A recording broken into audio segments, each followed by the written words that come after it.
सुप्रभात साथियों, मैं कुंदन कुमार स्वागत करता हूं डीसी यानी डेली करंट अफेयर एनालिसिस के शानदार सेशन में। दोस्तों आज के सेशन में आप उन चुनिंदा प्रश्नों का संग्रह देखिएगा जो आगामी आपके किसी भी परीक्षा के दृष्टिकोण से बेहद ही महत्वपूर्ण होने वाली है।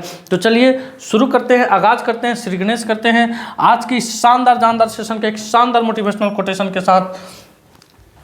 उम्मीदों के दिए बुझाए नहीं करते, उम्मीदों के दिए बुझाए नहीं करते, दूर हो मंजिल पर पांव डगमगाए नहीं करते, हो दिल में जिसके जज्बा मंजिल छूने का वो मुश्किलों से कभी घबराया नहीं करते। आइए दोस्तों, पिछले वीडियो में आपसे सवाल पूछा गया था कि हाल ही में पेयजल और स्वच्छता विभाग DDWS द्वारा मनाया जा रहा पोषण पखवाड़ा 2025 की थीम क्या है। तो दोस्तों इसकी थीम थी शुद्ध जल। क्या थी? शुद्ध जल और स्वच्छता से स्वच्छ बचपन। क्या थीम थी दोस्तों? शुद्ध जल और स्वच्छता से स्वस्थ बचपन इसकी थीम थी। अगले प्रश्न की तरफ आते हैं, यानी आज का प्रश्न है राष्ट्रीय सुरक्षित मातृत्व दिवस कब मनाया गया है, कब से इसको मनाया जा रहा है और इस बार की थीम क्या रहने वाली, थीम क्या थी दोस्तों, इन तमाम प्रश्नों पर चर्चा करते हैं। तो दोस्तों राष्ट्रीय सुरक्षित मातृत्व दिवस सबसे पहले इसकी शुरुआत हुई थी दोस्तों 2003 ईस्वी में। अगर शुरुआत की बात करें तो ये 2003 ईस्वी में इसकी शुरुआत हुई थी। कब मनाया जाता है? तो 11 अप्रैल को मनाया जाता है और हर एक साल कहीं ना कोई थीम के साथ मनाया जाता है। तो इस बार का जो थीम था दोस्तों हेल्दी बिगिनिंग्स होपफुल फ्यूचर। इस बार का जो थीम था हेल्दी बिगिनिंग्स होपफुल फ्यूचर। यह दिन दोस्तों महात्मा गांधी की धर्मपत्नी कस्तूरबा गांधी की जयंती का प्रतीक है, जिन्होंने अपना जीवन महिलाओं और बच्चों के कल्याण के लिए क्या कर दिया था? समर्पित कर दिया था दोस्तों। अब आते हैं अगले पेज पर। अगला पेज दोस्तों दिवस से ही रिलेटेड कुछ क्वेश्चन है। विश्व पोलियो दिवस क्या है दोस्तों? विश्व पोलियो दिवस हम लोग कब सेलिब्रेट करते हैं? तो 24 अक्टूबर को हम लोग विश्व पोलियो दिवस सेलिब्रेट करते हैं और भारत को पोलियो मुक्त घोषित कर दिया गया है। पोलियो के ब्रांड एम्बेसडर आपको अमिताभ बच्चन थे दोस्तों। 2 बूंद बचपन में ऐसे पकड़ के पीते थे, 2 बूंद डाल दिया जाता था दोस्तों। तो कब मनाया जाता है विश्व पोलियो दिवस? 24 अक्टूबर को। कब मनाया जाता है? 24 अक्टूबर को हम लोग विश्व पोलियो दिवस सेलिब्रेट करते हैं। उसके बाद विश्व विकास सूचना दिवस क्या है? विश्व विकास सूचना दिवस ये भी 24 अक्टूबर को मनाया जाता है। 24 अक्टूबर को मनाते हैं हम लोग। फिर आपका बात आ रहा है राष्ट्रीय शिक्षा दिवस। क्या है दोस्तों? राष्ट्रीय शिक्षा दिवस ये आपको 11 नवंबर को मनाते हैं हम लोग। 11 नवंबर को राष्ट्रीय शिक्षा दिवस के रूप में मनाते हैं। विश्व शाकाहारी दिवस कब मनाते हैं सर? शाकाहारी हैं आप? विश्व शाकाहारी दिवस आप लोग के भी सम्मान में हर एक साल शाकाहारी दिवस मनाया जाता है। 1 नवंबर को, याद रखिएगा, 1 नवंबर को हम लोग विश्व शाकाहारी दिवस के रूप में मनाते हैं। अब आते हैं दोस्तों अगले प्रश्न की तरफ। अगला प्रश्न आपकी स्क्रीन पे आ रहा है कि हाल ही में खुबानी उत्सव 2025 का आयोजन कहाँ किया गया है। तो दोस्तों खुबानी उत्सव इसका आयोजन हर एक साल लद्दाख में किया जाता है। कहाँ किया जाता है दोस्तों? लद्दाख में किया जाता है और लद्दाख का एक काफ़ी अच्छा उत्सव है दोस्तों। अक्सर परीक्षा में ये पूछा जाता है उत्सव से प्रश्न अक्सर आपके एग्जाम में पूछा जाता है। अब लद्दाख तो चलिए लद्दाख की सैर पर चलते हैं और लद्दाख में अभी जो हाल फिलहाल में आए दिनों जो घटित हुआ है घटना दोस्तों, जो करंट के दृष्टि से यानी आपके परीक्षा के दृष्टिकोण से महत्वपूर्ण है, उसको यहाँ पर देखते हैं हम लोग। सबसे पहले देखते हैं बटालिक क्रिकेट लीग, जो लद्दाख का फेमस क्रिकेट लीग है दोस्तों। इसका आयोजन किया गया था। माथो नांगरांग के नाम से जाने जाने वाला वार्षिक मठवासी उत्सव लद्दाख में शुरू हुआ है। खेलो इंडिया विंटर गेम्स, अक्सर विंटर गेम्स पूछता है दोस्तों, लद्दाख में शुरू हुआ है। उसके बाद विश्व का पहला हाई एल्टीट्यूड वाला पैरा स्पोर्ट्स सेंटर लेह में स्थापित हुआ है। लद्दाख में वार्षिक श्रुबुला महोत्सव मनाया गया है दोस्तों। मोदी सरकार ने लद्दाख में 5 जिले बनाने की घोषणा की है। उसके बाद गृह मंत्री अमित शाह के मुताबिक लद्दाख में 5 जिले कौन कौन बने हैं? जास्कर, द्रास, साम, नुब्रा और चांगथंग बनाए जाएंगे। अब आते हैं अगले प्रश्न की तरफ। अगला प्रश्न आपकी स्क्रीन पे है कि प्रधानमंत्री किसान सम्मान निधि योजना क्या दोस्तों? प्रधानमंत्री किसान सम्मान निधि योजना, इसकी शुरुआत कब हुई थी? तो इसकी घोषणा 1 दिसंबर 2018 ईस्वी को हुई थी। घोषणा की बात की जाए, घोषणा घोषणा की बात की जाए तो 1 दिसंबर 2018 ईस्वी को हुई थी। किसकी? प्रधानमंत्री किसान सम्मान निधि योजना। लेकिन इसको पूर्ण रूप से लागू कब किया गया और इसकी पहली किस्त इसमें क्या होता है दोस्तों? 2-2 हज़ार रुपया यानी 6,000 रुपया सालाना दोस्तों किसान के खाते में जाता है। तो जो इसकी सबसे पहली किस्त जारी हुई थी 24 फरवरी 2019 ईस्वी को, 24 फरवरी 2019 ईस्वी को इसकी पहली किस्त जारी हुई। कहाँ से हुई? तो गोरखपुर से हुई। कहाँ से दोस्तों? गोरखपुर से प्रधानमंत्री नरेंद्र मोदी के द्वारा इसको शुरू किया गया था। उसके बाद प्रधानमंत्री मातृ वंदना योजना। क्या है दोस्तों? प्रधानमंत्री मातृ वंदना योजना 1 जनवरी 2017 ईस्वी को इसकी शुरुआत होती है। 1 जनवरी 2017 ईस्वी को इसकी शुरुआत होती है। और जो महिलाएं होती है, गर्भवती महिलाएं होती है, जो शिशु को जन्म देती है, उनको देखभाल के लिए, उनके शारीरिक पोषण के लिए भारत सरकार के द्वारा प्रधानमंत्री मातृ वंदना योजना के तहत उन्हें 5,000 रुपया, कितना? उन्हें 5,000 रुपया दिया जाता है। 5,000 रुपया दिया जाता है। अटल पेंशन योजना। क्या है दोस्तों? अटल पेंशन योजना की बात करें तो 25 सितंबर 1 जून 2015 1 जून 2015 को हम अटल पेंशन योजना आया था स्कीम दोस्तों। सौभाग्य योजना, ये बिजली की कनेक्शन से है। किससे दोस्तों? बिजली की कनेक्शन से है। 25 सितंबर 2017। कब? 25 सितंबर 2017। कब? 25 सितंबर 2017। प्रधानमंत्री जनधन योजना। क्या है दोस्तों? प्रधानमंत्री जनधन योजना, मेरा खाता भाग्य विधाता। इसका स्लोगन वाक्य के साथ प्रधानमंत्री जनधन योजना की शुरुआत हुई थी 28 अगस्त 2014 ईस्वी को। कब हुई थी? 28 अगस्त 2014 ईस्वी को। अब आते हैं अगले प्रश्न की तरफ। अगला प्रश्न आपकी स्क्रीन पे आ रहा है। किस राज्य सरकार ने पहली बार सेमीकंडक्टर इकाई शुरू करेंगे? तो दोस्तों मुख्यमंत्री विष्णुदेव साय छत्तीसगढ़ के मुख्यमंत्री हैं, जो रायपुर में अटल नगर में छत्तीसगढ़ के पहले सेमीकंडक्टर प्लांट की आधारशिला रखी है। 1,50,000 वर्ग फीट में फैले इस संयंत्र को चेन्नई स्थित पॉलीमेट्रिक इलेक्ट्रॉनिक्स द्वारा विकसित किया जाएगा, जो तकनीकी संचालित विकास पर ध्यान केंद्रित करेगी। इसका मुख्य लक्ष्य क्या है? छत्तीसगढ़ को इलेक्ट्रॉनिक्स हब बनाना दोस्तों। तो इस क्वेश्चन का उत्तर हो जाएगा छत्तीसगढ़, यानी ऑप्शन नंबर 1। अब आते हैं छत्तीसगढ़ से कुछ संबंधित देखते हैं फैक्ट दोस्तों। राज्य है छत्तीसगढ़, इसकी राजधानी की बात की जाए दोस्तों तो रायपुर है। देश का 26वां राज्य कब बना था? यह 1 नवंबर 2000 ईस्वी को बना था। क्षेत्रफल की बात की जाए तो 1,35,191 वर्ग किलोमीटर है। राष्ट्रीय उद्यान एवं अभ्यारण्य की अगर बात कर ले तो कांगेर घाटी राष्ट्रीय उद्यान एवं अभ्यारण्य, इंद्रावती राष्ट्रीय उद्यान और संजय राष्ट्रीय उद्यान यहाँ के प्रमुख उद्यान है। प्रमुख मेले की बात की जाए तो राजिम का मेला, रतनपुर का मेला और दंतेश्वरी मेला यहाँ के प्रमुख मेला है दोस्तों। जलप्रपात की अगर हम लोग बात कर दे तो चित्रकूट, सातधारा और गुप्तेश्वर आदि यहाँ के प्रमुख जलप्रपात हैं। विधानसभा, राज्यसभा और लोकसभा का क्रम से बात करें तो विधानसभा के 91 है, लोकसभा के 5 है और माफ कीजिएगा राज्यसभा के 5 है और लोकसभा के 11 सीटें हैं। वर्तमान समय में यहाँ बीजेपी की सरकार है दोस्तों। अब आते हैं अगले क्वेश्चन की तरफ। अगला क्वेश्चन आपकी स्क्रीन पे आ रहा है कि फेसबुक के संस्थापक कौन है? तो आप सभी फेसबुक चलाते हैं और फेसबुक के संस्थापक भली भांति जाते हैं, मार्क जुकरबर्ग। क्या है दोस्तों? मार्क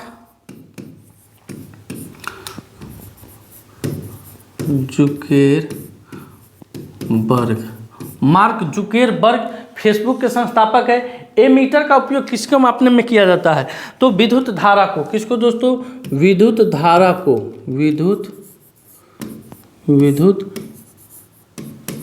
विद्युत धारा का उपयोग एमीटर को मापने में किया जाता है। उसका भारत के सबसे बड़े खारे पानी की झील कहाँ है? तो चिल्का झील उड़ीसा में है। कहाँ है दोस्तों? चिल्का झील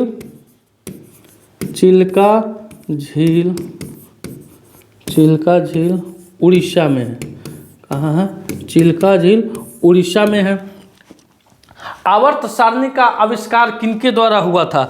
तो मेंडेलीफ के द्वारा। आवर्त सारणी का आविष्कार किनके द्वारा हुआ था? मेंडेलीफ के द्वारा। National gallery of modern art कहाँ स्थित है? तो भारत में स्थित है। कहाँ स्थित है दोस्तों? ये भारत में स्थित है। National gallery of modern art Bharat की राजधानी नई दिल्ली में स्थित है। अब आते हैं अगले प्रश्न की तरफ। अगला प्रश्न आपकी स्क्रीन पे आ रहा है, हाल ही में इंटरनेशनल यूथ कॉन्क्लेव का शुभारंभ कहाँ हुआ है? तो दोस्तों इंटरनेशनल यूथ कॉन्क्लेव, इसका शुभारंभ सिक्किम, कहाँ हुआ? सिक्किम में हुआ दोस्तों। अब सिक्किम की राजधानी कहाँ है? गंगटोक है। सिक्किम सरकार ने अभी हाल फिलहाल में आपको पढ़ाया था दोस्तों कि प्रति व्यक्ति 50 रुपये पर्यटन शुल्क के रूप में लगाए हैं। सिक्किम के सोरेंग जिले में देश का पहला जैविक मत्स्य पालन केंद्र शुरू हुआ है। सिक्किम ने पर्यटन वाहनों के लिए कचरा बैग ले जाना अनिवार्य कर दिया है। सिक्किम में ग्वाला दिवस मनाया गया है। सिक्किम में बौद्ध त्योहारों सागा दावा मनाया गया है दोस्तों। सिक्किम एआई संचालित यातायात प्रबंधन प्रणाली शुरू किया है। सिक्किम के उच्च न्यायालय ने अपनी महिला कर्मचारियों के लिए मासिक धर्म अवकाश की नीति शुरू किया। भारतीय सेना और बीआरओ ने सिक्किम में बेली ब्रिज को पूरा कर लिया है। अब आते हैं अगले प्रश्न की तरफ। अगला प्रश्न है, बाघों की सर्वाधिक संख्या किस राज्य में है? तो अगर बाघ से रिलेटेड प्रश्न है दोस्तों। बाघों की सर्वाधिक संख्या की बात की जाए तो मध्य प्रदेश में है। भारत में कितने राज्यों में बाघ पाए जाते हैं? तो 18 राज्यों में बाघ पाए जाते हैं। बाघ का वैज्ञानिक नाम पैंथेरा टाइग्रस है। अंतर्राष्ट्रीय बाघ दिवस हम लोग कब मनाते हैं? तो 29 जुलाई को मनाते हैं। भारत में कुल टाइगर रिजर्व की संख्या कितनी है? तो 54 है। भारत का पहला बाघ रिजर्व कौन है दोस्तों? क्षेत्रफल में जिम कार्बोनेट। इसका गठन 1 अप्रैल 1973 ईस्वी को हुआ था, जिसे रामगंगा नेशनल पार्क के नाम से भी जाना जाता है। सबसे छोटा टाइगर रिजर्व किस राज्य में है? तो बोर टाइगर रिजर्व महाराष्ट्र में है। टाइगर मैन ऑफ इंडिया किसे कहा जाता है? तो कैलाश सांगला को टाइगर मैन ऑफ इंडिया के नाम से जाना जाता है। अब आते हैं अगले प्रश्न की तरफ। अगला प्रश्न है, किस राज्य ने एकीकृत स्वास्थ्य बीमा योजना शुरू की है? तो उड़ीसा में दोस्तों स्वास्थ्य मंत्री जेपी नड्डा के द्वारा उड़ीसा ने आयुष्मान भारत, गोप बंधु जन आरोग्य एवं आयुष्मान वायु वंदना योजना को एकीकृत किया है, जिसके अंतर्गत प्रति परिवार 5 लाख रुपए वार्षिक कवरेज और महिलाओं के लिए 5 लाख अतिरिक्त कवरेज की पेशकश की गई है। इस योजना की शुरुआत किनके द्वारा की गई है? तो भारत के अभी जो स्वास्थ्य मंत्री है जेपी नड्डा और वर्तमान में बीजेपी अध्यक्ष हैं जेपी नड्डा, उनके द्वारा इस योजना की शुरुआत की गई है। कहाँ? उड़ीसा में। अब आते हैं अगले पेज पर। अगला पेज आ रहा है आपको, उड़ीसा सरकार ने ग्राम विकास के लिए विकासिता गाँव योजना शुरू की है। उड़ीसा में महिला उद्यमियों के लिए विशेष औद्योगिक पार्क स्थापित किया है। नीति आयोग के प्रथम वित्तीय स्वास्थ्य सूचकांक में उड़ीसा शीर्ष पर रहा है। तीसरा राष्ट्रीय खान मंत्रियों का सम्मेलन उड़ीसा के कोणार्क में हुआ है। प्रवासी भारतीय दिवस समारोह का 18वां संस्करण भुवनेश्वर में आयोजित हुआ है। प्रख्यात उड़िया कवि प्रतिभा सत्पथी को गंगाधर राष्ट्रीय पुरस्कार मिला है। Orissa master 2024 badminton tournament Cuttack में शुरू हुआ है। टाटा स्टील ने उड़ीसा के कलिंग नगर में देश का सबसे बड़ा ब्लास्ट फर्नेस चालू किया है। अब आते हैं अगले क्वेश्चन पर, किस राज्य ने गाय को राज्य माता का दर्जा दिया है? किस राज्य ने गाय को राजमाता का दर्जा दिया है दोस्तों? तो महाराष्ट्र।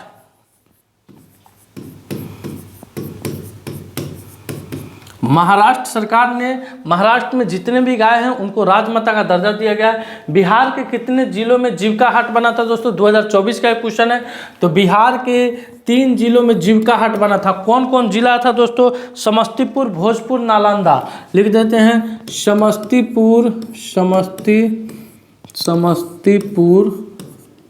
भोजपुर और नालंदा। उसके बाद है प्रधानमंत्री किसान मानधन योजना के तहत पंजीकरण में कौन सा राज्य अग्रणी है? तो 1 नंबर पर बिहार है दोस्तों, 2 नंबर पर आपका झारखंड है। उसके बाद कह रहा है उत्तर प्रदेश सरकार कहाँ वैदिक 3D संग्रहालय का निर्माण की है दोस्तों? तो वाराणसी में। कहाँ की है? वाराणसी में उत्तर प्रदेश सरकार ने वैदिक 3D संग्रहालय का निर्माण किया है। अब आइए अगले पेज पर। अगला पेज आपकी स्क्रीन पे, महिलाओं को सशक्त बनाने के लिए स्त्री शिखर सम्मेलन 2025 कहाँ आयोजित हुआ है? तो हैदराबाद में सिटी सिक्योरिटी काउंसिल ने 15 अप्रैल को दूसरे स्त्री शिखर सम्मेलन की मेजबानी करेगी, जिसमें महिला सुरक्षा, सशक्तिकरण और समानता को ध्यान केंद्रित किया जाएगा। तो इस क्वेश्चन का उत्तर हो जाएगा ऑप्शन नंबर 2 हैदराबाद। अब आते हैं अगले पेज पर। अगला पेज क्या है दोस्तों? बिहार के बाद जाति जनगणना शुरू करने वाला दूसरा राज्य कौन बना है? तो आंध्र प्रदेश प्रदेश बिहार के बाद जाति जनगणना शुरू करने वाला दूसरा राज्य बना है। विश्व की पहली ब्लैक टाइगर सफारी की घोषणा कहाँ हुई है? तो भारत में हुई है। विश्व की पहली ब्लैक टाइगर सफारी की घोषणा कहाँ हुई है दोस्तों? भारत में हुई है। विश्व का सबसे ऊंचा 721 फुट का राम मंदिर कहाँ बनाया जाएगा? तो ऑस्ट्रेलिया में। कहाँ बनाया जाएगा? ऑस्ट्रेलिया में। ऑस्ट्रेलिया में।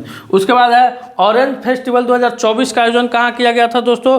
तो ऑरेंज फेस्टिवल 2024 का आयोजन नागालैंड में किया गया है। कहाँ किया गया है? नागालैंड। नागालैंड में किया गया है। अब आते हैं अगले पेज पर। अगला प्रश्न क्या कह रहा है आपके लिए दोस्तों कि भारत किस देश में भारत मार्ग ट्रेड हब के आधारशिला रखी है? तो दोस्तों भारत अभी दुबई में। कहाँ? भारत दुबई में भारत मार्ग ट्रेड हब की आधारशिला रखी है दोस्तों, जो कि एक मॉल टाइप का है, जो जहाँ ये दोनों देशों के बीच में जो बिजनेस का कनेक्टिविटी है, इससे क्या होगा? बढ़ेगा। यानी आप दुबई में उस मॉल में जितने भी भारतीय उत्पाद हैं वहाँ से आप उसको खरीद सकते हैं। अब आते हैं अगले पेज की तरफ। अगला पेज कह रहा है कि भारत का सबसे छोटा नदी द्वीप कौन है? भारत का सबसे छोटा नदी द्वीप की अगर बात कर ले हम तो आमानंद। क्या है? आमानंद है। क्या है? आमानंद है। उसके बाद सबसे पहली बार आर्थिक सर्वेक्षण कब पेश हुआ था? हाँ, आमा नदी पर है।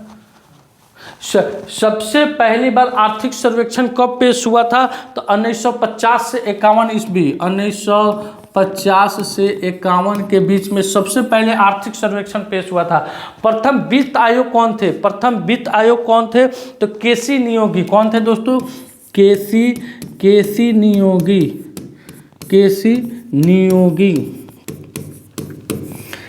नियोगी प्रथम वित्त आयोग थे।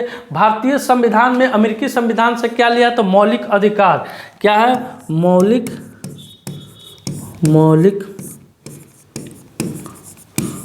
अधिकार। उसके बाद है धोवन सोडा का रासायनिक नाम क्या है दोस्तों? तो सोडियम कार्बोनेट। क्या है? Sodium carbonate.